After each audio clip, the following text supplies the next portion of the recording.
Winning one Champions League is the ultimate prize for a club, but we're going to win all three by completing a pentagon challenge. The goal of the challenge is to win all three Champions Leagues on FIFA, plus the MLS, and win the World Cup with an African team. We've now won two and the MLS, and as always, I won't be picking the teams that I'll be using. Instead, we'll be letting ChatGPT pick our next team, our style of play, our transfer strategy, proving once and for all robots can be the ultimate assistant manager. So which continent are we conquering today? Over to ChatGPT. Looks like it's time to take on the Champions League, and we'll be doing it with Fiorentina. A really cool team to be given. There's so much history, talent and ambition at this club, so it's going to be a super fun journey. Let's find out how we're going to be lining up. Well, it looks like the squad is all about two very different men. First, we have 41-year-old legend Giorgio Chiellini returning to one of his first teams. The other is 20-year-old Fabio Vitali, recently signed from Serie B for 19 million, trying to impress his new fans. Of course, both started in our first game, with Chiellini scoring this goal, and Vitali with a top quality curled finish. But wait, I've not actually told you about our position in the league. We're one of 6 massive Italian clubs hunting for 5 European places. Of course, because we need to be in the Champions League next season, we need to finish at least 4th, but we only have 19 games to overtake the likes of Roma, Napoli and AC Milan. Because we took over on the 1st of January, we were going to try and go unbeaten for this first month with games against Genoa, Sampdoria, Lazio and Modena. The whole time we were also trying to learn the squad, trying to figure out if Arthur Cabal is a better striker than Luka Jovic, see if Chiellini still has it despite 33 pace, and you can see that things got off to a really good start. We beat Lazio, we beat Modena, we beat Genoa, and also we started developing our players and finding new ones that could potentially be even better. This is a massive part of what we want to do at Fiorentina, not only win the Champions League but also set this club up for years to come. And there's a reason people started calling Vitali the new Chiesa after just 5 games. His dribbling, his finishing and his pace are already world class. He just needs to work on some of his passing and his crossing aspects, and then he can be just as good. We did lose Antonin Barak to Manchester United, but our final match of the season was a must-win against Roma, of course one of the best teams in the league. We had to beat them, and we just about did. This meant we qualified for the Champions League 1 point ahead of Napoli, Lazio in 6th and Roma in 7th. With a new season starting, new kits and even a new stadium, this was going to be an absolutely massive year for Fiorentina. If we wanted to sell out our massive new stadium, we needed a big name. We went for one of the biggest in Italian football, Matteo Retegui, a £41 million signing from Boca Juniors. The 27-year-old Italian striker comes straight in at 85 overall. We will be selling Cabral probably to help afford this, but the sale of Cacaret to Real Madrid meant we had money to rebuild this midfield. Marco Verratti joined on loan. To add a bit of physicality and height, we also signed Ivan Ilicic from Hellas Verona, and Fiorentina's 1998-99 sponsor returned, with Nintendo sponsoring La Viola for this season. Of course, all our new signings go straight into the first 11. It seemed like last season had barely ended and we were already starting this one. So a game against Monza, it was important for our new signings to get off on the right foot. And it was a really good foot here for Retegui as he smashed his foot into the ball and slotted it into the back of the net. 30 minutes on his debut, his first goal. 40 minutes on his debut, his second goal. Verratti in midfield is exactly what you want in a midfielder, and Retegui up front is exactly what you want in a striker. This combination is going to score us a ton of goals, even if Verratti maybe doesn't have the best stamina. We were going to need both of them to be on top form after we got drawn in one of the hardest Champions League groups possible. Bayern Munich, Manchester United, Athens we could probably beat both legs, so we're going to need the entire team to step up in these big games. Thankfully though, before the Champions League, we had a run of form against some of the easier teams in the league, and we absolutely smashed all of them. Even better, our first game of the group stage was against the weakest team in the group, so we had a real chance of getting points on the board in game week 1. I don't know if it was the Tifo that put off Athens, but they made a huge mistake with Carrasco, our right back, winning the ball, the rebound falling to him, and him putting us 1-0 up after just 4 minutes.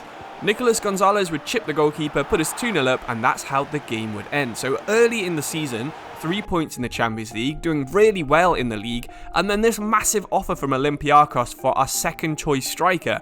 Things were going so well for us heading into this game at Old Trafford. With Bayern Munich's squad being so amazing, we really had to get as many points as we could out of these games against Man United. Retegui's header would put us 1-0 up after 54 minutes, and only 2 minutes later, Carrasco's cross would be volleyed in through the legs of David De Gea. We were 2-0 up. 2 goals in 2 minutes, and Manchester United wouldn't really have too much threat. A few long shots here and there. We won the game, we secured the 2-0 win, and this meant that both us and Bayern Munich were on 6 points, and we were playing them at home with Baggio's Tifo looking down on us and hoping to get first place in this group, and it got off to a really good start. A pass from Retegui found Vitali, his 21st birthday celebrated with a little chicken dance. Here's what the fans would see in the crowd as the ball was brought across, Neuer slipped, and it's an easy goal really in the end. But of course, don't count out Bayern Munich. They have a really insane squad with a bunch of 90 rated players, including Jonathan David. He would do our defender and slot it into the far corner. Just a few minutes later, Adli would play it across to him, and this time we were the victim of 2 goals in 2 minutes. For the rest of the game, it just didn't seem like it was our day. Shots being ricocheted, shots being palmed out by Neuer. It was just one of those games where you really had to confirm the ball had no choice except go in the net like we did in our first goal. But with our last chance of the game, Retegui would get through one-on-one, who tried and chip the goalkeeper and fire it into the side netting. We did have more shots than Bayern Munich, they scored both of their efforts, but this just meant we were more fired up for the away match at the Allianz Arena. Of course, we already knew who all their danger men were. They had Adli and David up front, and we had to be on top form with Chiellini and Esposito both saving goals early on. When our fullback hit the crossbar right there, Ait Nouri, we thought we were in with a chance of winning. Carrasco, our other fullback, got a nice cross in. We couldn't quite get a head on it, but Manuel Neuer caught it. But Vitali did some trickery that we were expecting of him when we bought him, pulled it straight back across, and Mandragora managed to get the goal. The lead didn't last for too long though, as just 2 minutes before the end, Goretzka would somehow bundle a ball past our goalkeeper. In the end, it would actually count as an own goal, and we would get a 1-1 with Bayern Munich. That meant that if we could go to Athens and get a win, no matter what Manchester United did against Bayern Munich, win, lose or draw, we were through to the knockout round. When Retegui got through one-on-one, we all knew what was going to happen. He put us 1-0 up.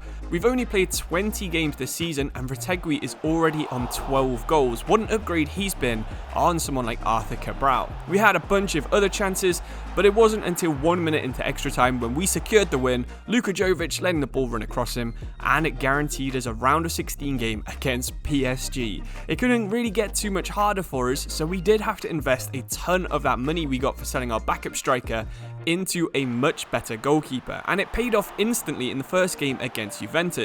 Karnaseki did 2 brilliant saves. We got a penalty in the 70th minute, which we managed to score, and that gave us the win against rivals Juventus.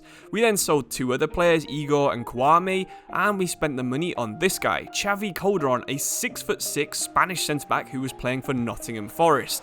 We would need our entire defence to be on top form, because while we were playing some Serie A games right now, there was only one match that was on our mind, this one against PSG. With Kylian Mbappe up front, 95 rated with 99 pace, we were going to have to be on the top of our game. Sergio Ramos was by far the weakest player in their team. With 30 pace, he was basically their version of Chiellini because he is about 40 years old in this save. But of course, Kylian Mbappe can do things like that, and there is nothing you can do when you're giving away free kicks 40 metres out and they're scoring from them. Fabian scored a pullback goal and put PSG 2-0 up at Fiorentina, but we never know when to quit. Sensi came off the bench, good pass from Retegui, played him in, and that was 2-1. A long-range effort right there, could easily have found the top corner, and PSG weren't messing around when they brought on Lionel Messi. But we took full advantage of that Sergio Ramos lack of pace, Luka Jovic outpacing the entire defence, holding off Marquinhos, and we were going to be going to Paris with a tie, so a single goal in Paris would see us going through to the quarterfinals. We tried to get this goal as early as possible with 2 shots there that really could have gone in. We were definitely focusing more on attack than defence, and PSG equally could have scored. We do like to have our midfielders taking shots, and Ilicic was a good example of it right there, but Retegui's the one we want on the end of every one-on-one. Just look at that finish, absolutely no danger of him missing that. Even Donnarumma can't get a touch on that before this decision from the referee. I'm not really sure how that was a free kick, and Carlos Soler would step up and do what Mbappe did in the first leg, another unsavable free kick. Verratti easily could have put us ahead there after 53 minutes. Retegui could have done the same, but both Italian goalkeepers were proven to be on absolute top form. Ours saving from Mbappe with just 5 minutes in the game to go, and this one was going straight to extra time. In fact, it was actually going one stage further than that as well, because this game was actually going straight to penalties. With the entire season of Fiorentina basically resting on a few coin flips, basically anyone who would put money on the game would be putting it on PSG at this stage. Ramos stepping up, taking a penalty, of course, a bit of a legend right there. Ikone taking one for us. Leonardo getting one saved right there. First leg hero Sensi steps up and scores his. Messi, of course, coolly slots it into the other side of the goal. Jovic steps up next. Top corner, absolutely unsavable. Bayer comes across into the back of the net. If Koke scores, we win, and it's saved by Donnarumma. Hakimi up next, saved by Carnesecchi, and that means Cardoso wins the penalty shootout, and we're through into the quarterfinals, where we'll be playing against fellow Italian team Juventus. But for this young man to hold his nerve that well shows how good of a prospect he really is. Some interesting teams in this stage, but the match itself wasn't interesting at all. This shot here from Retegui was basically all that happened in the first leg.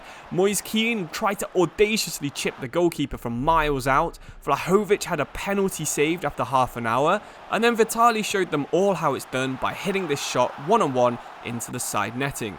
Literally nothing else happened in either leg except for that goal basically, so we were through to the semi-finals of the Champions League. A super boring game, really anticlimactic seeing the two best Italian teams playing each other, and we were going to be playing against a team that had Ben Brereton Diaz up front. When we've already played against unbeaten PSG, we weren't really too nervous about playing this Dortmund team. In fact, the first leg, the home leg, we got a penalty after 88 minutes. Of course, Gonzalez stepped up and scored. He's been our penalty specialist this year. How many has he scored in the league? We didn't need long to actually score another penalty in the second leg. Gonzalez again going the other way this time. Adeyemi threatened to make the game interesting with this goal after 19 minutes, but this free kick was as close as Dortmund would get to having a second goal. That was as close as we would get to having a second goal as well, but with the first leg advantage, that meant we were through to the Champions League final, where we would be playing against Barcelona, who'd beaten Real Madrid 5-4 on aggregate, so you knew their team had serious goals in it, and we would be heading back to Germany to Gelsenkirchen for a game at the Schalke Stadium.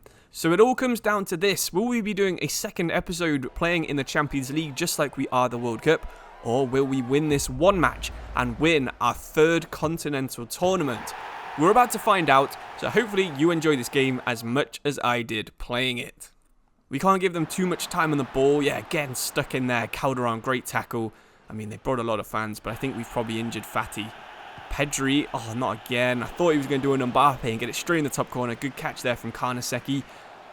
Retegui's through, one-on-one. Good save from ter Stegen. He must be getting on a bit now, ter Stegen.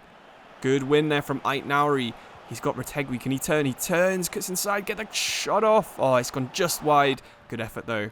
Ansu Fati's done us right there. Lewandowski back to Fati. Chiellini's been done. Kessié, out Nouri. Oh, Rafinha's run into the ball. And it's 1-0 to Barcelona in the Champions League final. Cardoso finds Ilicic.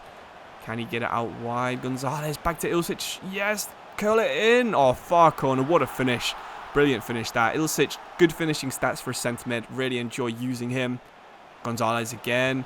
Oh, it's a miss hit. But it's gone to Retegui. Back to Ilicic. Oh, my God. Just like that game against Bayern Munich, we've scored 2 goals in 2 minutes and totally turned the game around. Even more important, of course, because it is the final. Ilicic, what a player. Gavi's got the ball right now. Pedri, is he going to dribble it? Lewandowski, what a save from point blank on one of the best strikers on the game. We absolutely need to go defensive right now. Calderon out to Ait Nouri. Can we do anything? No, let's just cycle the ball around the back a little bit. Verratti going forwards now. Ilicic, the man on a hat-trick.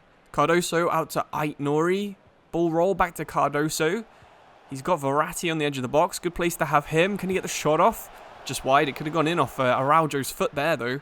Verratti getting stuck in. We've got 15 minutes now we need to hold on. Ferran Torres dribbling it out wide. They seem to like doing that.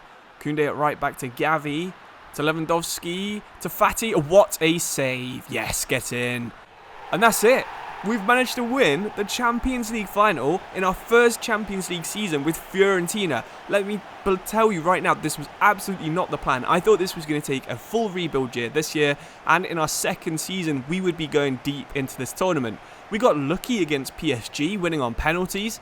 We got an easier draw than we probably should have had there, with Juventus being super boring to play against and playing some of their worst players for some reason. And then Borussia Dortmund with Ben Barrett and Diaz, a 78 rated striker up front in the semi-finals of the Champions League. It wasn't really a threat, but somehow we have managed to win the Champions League. This Barcelona game, by the way, by far the hardest game of FIFA I've ever played. They were doing things with the ball that I don't think I actually have any idea how you do it. And there is Chiellini lifting the Champions League, meaning we only have one more thing we have to win, and that is the FIFA World Cup. So leave your suggestions for nations that we can use for that in the comments below. We won't be using ChatGPT probably next time, and thank you for your support. Check out the other episodes in this series if you haven't already seen them. Thank you, and goodbye.